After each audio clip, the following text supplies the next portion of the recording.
నమస్తే welcome to Sakshi family this is Shahida. పూణేలో జరిగిన ఒక దారుణ హత్య గురించి ఇప్పుడు దేశవ్యాప్తంగా చర్చించుకుంటున్నారు. సో సియా గోయల్ తనకు కాబోయే భర్తను ఒక కోట పై నుంచి తోసేసి చంపేసింది. పక్కా ప్లాన్ చేసి మరీ హత్య ప్లాన్ చేసి మరీ తోసేసింది.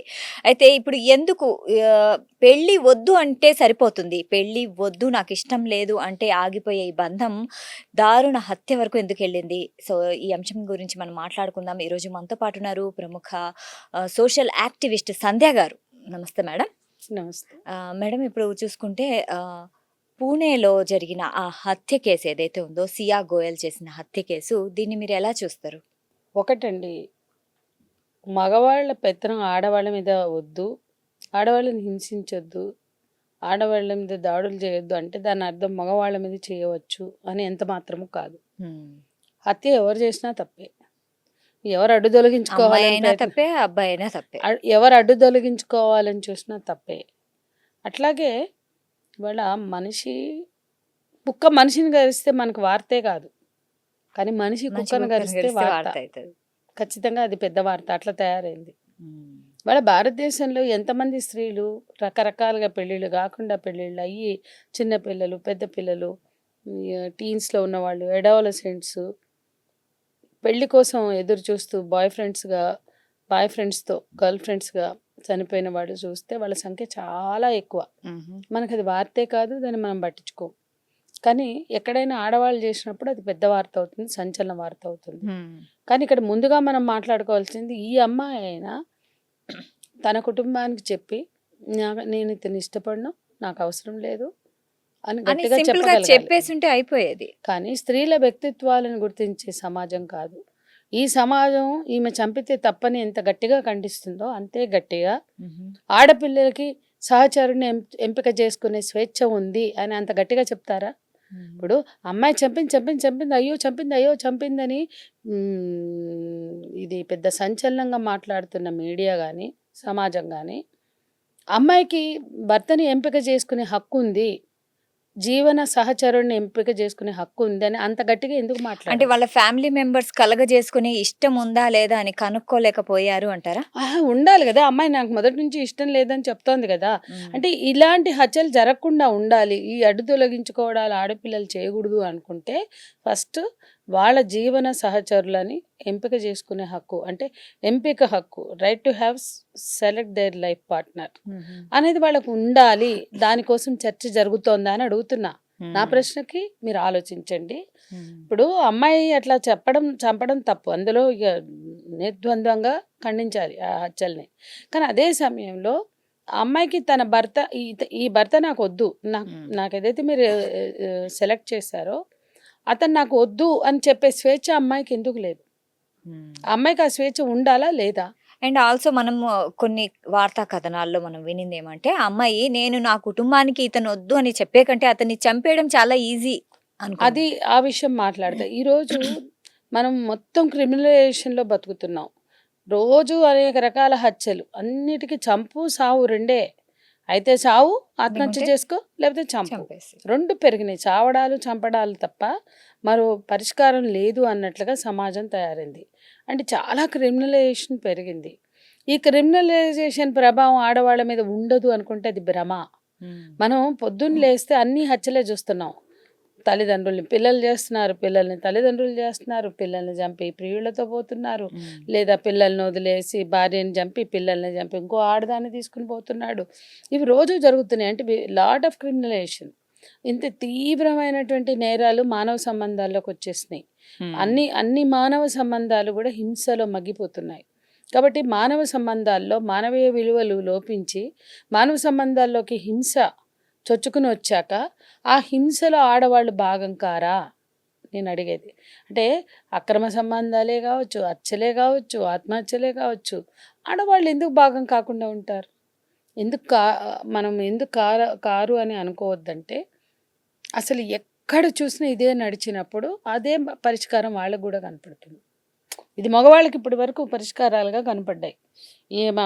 ఎవరో గర్ల్ ఫ్రెండ్ వస్తుంది, ప్రియురాలు, పెళ్ళాం ఉంది, పిల్లలు ఉన్నారు, ఇంకో ఆడది నచ్చింది, వీళ్ళని చంపుతున్నాడు, పోయి ఆమెతో ఉంటున్నాడు. అది ఆడవాళ్ళు కూడా అనుకరించరని మనం ఎలా అనుకుంటాం? వందల ఘటనలు అవి జరిగినప్పుడు పదుల ఘటనలు ఇవి కూడా జరుగుతున్నాయి అంటే దీనికి మనం చెప్పవలసింది ఏంటంటే పెళ్ళి కాకపోతే పెళ్ళి ఎవరిని చేసుకోవాలో వాళ్ళకి చాయిస్ ఉండాలి. రైట్ టు హ్యావ్ చాయిస్ అంటే లైఫ్ పార్ట్నర్ ఆడవాళ్ళకైనా మగవాళ్ళకైనా తమ జీవన సహచరులను ఎంపిక చేసుకునే స్వేచ్ఛ ఉండాలి. పెళ్ళయ్యాక కలిసి ఉండలేని పరిస్థితి వచ్చిందనుకో చంపి అవతల పడదాం, చంపి తప్పించుకుందాం, ఆత్మహత్యలు చేసుకుందాం అనే ఆలోచన కనపడుతుంది. అది కూడా తప్పే. పెళ్ళి అయినాకైనా సరే, పెళ్ళి కాకముందైనా సరే వద్దు అనుకుంటే డెమోక్రటిక్గా విడిపోయే స్వేచ్ఛ కోసం ఆలోచించాలి. ప్రపంచ దేశాలు చేయట్లేదా? ప్రపంచ దేశాల్లో వాళ్ళు 2 పెళ్ళిళ్ళ 3 పెళ్ళిళ్ళ లెక్క కాదు. ప్యారలల్ రిలేషన్స్లో వాళ్ళు ఉండరు. ఒక పెళ్ళాం ఉండంగా బయట ఇంకో దానితో ఉండడం, ఓ మూడు ఉండంగా ఇంకో ఒకటితో ఉండడం అవి లేవు. వద్దు అనుకుంటే విడిపోతారు, ఇంకో పెళ్లి చేసుకుంటారు, ఇంకో రిలేషన్షిప్లోకి వెళ్తారు. ఆ స్వేచ్ఛ మనకెందుకు వద్దు? ఆ ఆలోచన మనకెందుకు రాదు? అది మోర్ డెమోక్రటిక్ కదా. అంటే గర్ల్ ఫ్రెండ్ బాయ్ ఫ్రెండే కావచ్చు, లేదా మొగుడు పెళ్ళాలే కావచ్చు, అసలు మనం కలిసి పండలేము, మనం కలిసి ఉండలేము. ఒకళ్ళ మీద ఒకళ్ళకి గౌరవం లేదు, ఒకళ్ళ మీద ఒకళ్ళకి ప్రేమ లేదు. ప్రేమ చచ్చిపోయాక, గౌరవం చచ్చిపోయాక కన్సర్న్ లేకుండా ఎందుకు ఉండాలా? అప్పుడు అది ఉండలేక చంపుకోవడాలు, చంపుకునేంత ద్వేషాలు, చంపుకునేంత అసహ్యాలు, చంపుకునేంత హేట్రెట్ ఎందుకు? అవసరం లేదు కదా. పీస్ఫుల్గా బతకాలి. ఏ యూనిట్ అయినా, ఏ ఫ్యామిలీ అయినా పీస్ఫుల్గా బ్రతకాలి. ఏ రిలేషన్ అయినా పీస్ఫుల్ రిలేషన్గా ఉండాలి. అది మనం అందరం కోరుకోవాలి. అది పీస్ఫుల్గా ఉండలేనప్పుడు, అది నచ్చలేనప్పుడు, ఒకళ్ళకి నచ్చకపోతే లేదా ఒకళ్ళకి హేట్రెట్టో ఇంకోటో నఫరతో ఉందనుకోండి, ఎందుకు అహింసలో వాళ్ళు బతకాలి? వాళ్ళు పీస్ఫుల్గా విడిపోవాలి కదా. ఆ పీస్ఫుల్గా విడిపోయే హక్కు కోసం మనం ఎప్పుడైనా చర్చిస్తామా? మనం ఎప్పుడైనా ఆలోచిస్తామా? కాబట్టి ఏ జంట అయినా ప్రశాంతంగా బతకాలి, ప్రేమతో, ఒకళ్ళ పట్ల ఒకళ్ళకి కన్సర్న్తో, బాధ్యతతో, గౌరవంతో బతకాలి. అట్లా బతకలేనప్పుడు అంతే ప్రశాంతంగా విడిపోవాలి. హింసలోకి వెళ్ళొద్దు, ఎవరైనా వెళ్ళొద్దు. మగవాళ్ళని వెళ్ళకంటారా నాయన అంటే ఆడవాళ్ళు వెళ్ళమనా? అసలు ఆడవాళ్ళు వెళ్తే ఎట్లా కరెక్ట్ అవుతుంది? ఎవరూ వెళ్ళకూడదు. కానీ హింసే పరిష్కారంగా చూపించి, ఆధిపత్యమే పరిష్కారంగా చూపించి, పవర్ ఎక్సర్సైజే మనం రిలేషన్షిప్స్లో చూపించినప్పుడు ఎవరికి అవకాశం వస్తే వాళ్ళు పవర్ ఎక్సర్సైజ్ చేస్తారు, ఎవరికి అవకాశం వస్తే వాళ్ళు హింసలోకి వెళ్తారు. అది ఇవాళ మన సమాజంలో జరుగుతుంది. రైట్. అయితే ఈ మధ్య యువతలో చూసుకుంటే మనం కోపం, ప్రతీకారం, స్వాధీనం చేసుకోవడం అనేది ఎక్కువగా పెరిగిపోతుంది రోజు రోజుకి. సో ఎందుకు ఇలా పెరిగిపోతుందని మీరు అనుకుంటున్నారు? ఇప్పుడు మీరు చూడండి, పబ్జి గేమ్స్ టార్గెట్ ఉంటే ఆ టార్గెట్ని చంపడం. గేమ్ ఆడితే పిల్లలు గేమ్లు ఆడడానికి తీసుకెళ్తే ఆడతాము మేము ఆడుకుంటాం, ఐమాక్స్ పోయి అక్కడ పోయి ఇక్కడ అని తీసుకుపోతే మొత్తం చంపడాలే. మొత్తం ఏదైనా గేమ్ విన్ అవ్వాలంటే చంపాలి, చంపడాలి. విన్నింగ్ అంటేనే చంపడం, హాంటింగ్, బుల్లెట్స్, తుపాకులు, రక్తం. ఇవే వాళ్ళకి ఇప్పుడు చిన్న చిన్న పిల్లలకి ఆడే గేమ్స్ నిండా టార్గెట్లు, అచీవ్మెంట్లు. అంటే అచీవ్మెంట్ అంటే ఏంటి? చంపుకుంటా నరుక్కుంటా పోయి అచీవ్ అవ్వాలి టార్గెట్లు.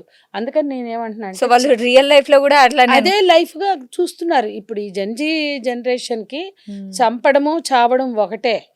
చచ్చినా చంపినా తప్పు కాదు, రీచ్ అవ్వడం వాళ్ళ ఎయిమ్స్ కి, అంటే వాళ్ళ లక్ష్యాలకు చేరడం. ఈ రకమైన కల్చర్ని వాళ్ళకి అలవాటు చేశాక మొత్తం కూడా ఫోన్లు, ఎలక్ట్రానిక్, మెయిన్ ఇంటర్నెట్ వచ్చాక, ఈ పబ్జి గేమ్లు, ఈ చెత్త గేమ్లు వచ్చాక పిల్లలు సెన్సిటివ్గా ఆలోచించడం మానేశారు. పుస్తకాలు చదివి, మోరల్ స్టోరీస్ చదివి, రకరకాల స్టోరీస్ చదివి, అంటే సమాజాన్ని మార్చే సెన్సిటివ్ స్టోరీస్ చాలా ఉన్నాయి. పిల్లల కథలు ఉన్నాయి, యూత్ని లక్ష్యంగా చేసుకుని రాసిన కథలు ఉన్నాయి, నవలలు ఉన్నాయి, సాహిత్యం ఉంది. అవి చదివి సెన్సిటివ్ తరం ఎక్కడుంది? లేదు. ఇదంతా కూడా ఈ పబ్జి గేమ్లు, లేకపోతే రకరకాల ఇంటర్నెట్ గేమ్లు, రకరకాల అంతా బ్లడ్, తుపాకులు, కత్తులు, కటార్లు, రక్తం, హింసతోటే లక్ష్యాలు చేరడం, విన్ అవ్వడం. ఇవన్నిటికీ అలవాటు పడిన బుర్రలు వాళ్ళ నిజ జీవితంలో కూడా అంతే సింపుల్గా, గేమ్ ఆడినంత సింపుల్గా హింసలోకి వెళ్తుంది. లేదా ఆత్మహత్య చేసుకుంటున్నారు, లేకపోతే చంపేస్తున్నారు ఈజీగా. సో మరి ఇప్పుడు ఈ సమాజం ఇలా మారిపోతుంది, రాను రాను ఈ జెన్జీ కిడ్స్ ఎవరైతే ఉన్నారో ఇలాగే తయారవుతున్నారు. అయితే దీనికి ఏంటి పరిష్కారం? కుటుంబ సభ్యులు ఏమన్నా మనం కుటుంబ సభ్యులతో పాటు మన పాలకులు కూడా ఉంది. వాళ్ళ ప్రపంచ దేశాల్లో మనంత ఘోరంగా ఫోన్లకు అలవాటు పడి ఇంత లేరు. అన్ని చోట్ల పుస్తకాలు చదువుతారు. మీరు వేరే దేశాల్లో వెళ్ళండి, యూఎస్, యూకే, ఆస్ట్రేలియా, జర్మనీ, నేను చాలా కంట్రీస్ వెళ్ళినప్పుడు చూసా. మెట్రో ట్రైన్స్లో కానీ, పబ్లిక్ ట్రాన్స్పోర్ట్ పుస్తకాలు చదువుతూ యూత్ కనపడతారు. మన దగ్గర అసలు కనిపించట్లా, చాలా తక్కువ.